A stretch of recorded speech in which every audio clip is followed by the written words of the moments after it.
पहाड़ों के पास नदी के किनारे एक भेड़िया और एक ऊंट रहते थे। ऊंट बहुत सीधा सादा और नेक दिल था, जबकि भेड़िया बहुत लालची और मतलबी था। एक दिन भेड़िए ने देखा कि कुछ पक्षी और जानवर नदी के उस पार से तरबूज खाकर लौट रहे हैं। यह देखकर उसका मन ललचा गया।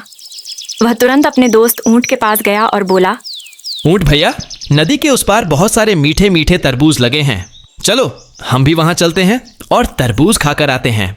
ऊंट उसकी बातों में आ गया। उसने भेड़िए को अपनी पीठ पर बैठाया और नदी पार करके तरबूज के खेत के पास पहुंच गया।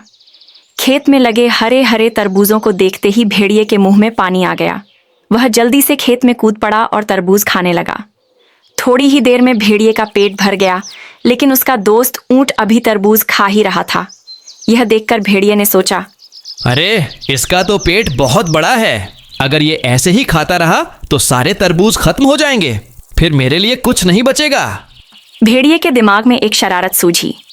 वह तरबूज तोड़ तोड़ कर फेंकने लगा और खुशी के मारे नाचने व चिल्लाने लगा।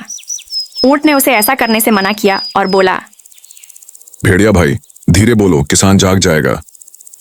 लेकिन भेड़िया हंसकर बोला, अरे नहीं ऊंट भैया, हमें तो खाना खाने के बाद नाचने और चिल्लाने की आदत है।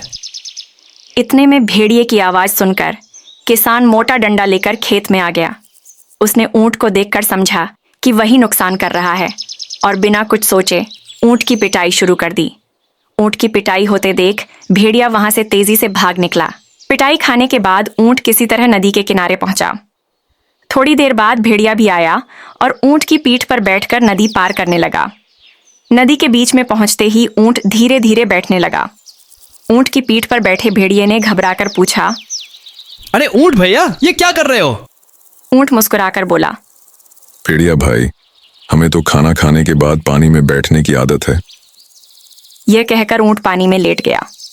भेड़िया पानी में बहने लगा और बहुत मुश्किल से किसी तरह किनारे पहुंचा। तब उसे अपनी चालाकी और लालच पर पछतावा हुआ। इस कहानी से हमने यह सीखा कि हमें कभी किसी को धोखा नहीं देना चाहिए। जो दूसरों के साथ चाल चलता है, आखिर में वही खुद उस चाल का शिकार बनता है। हमें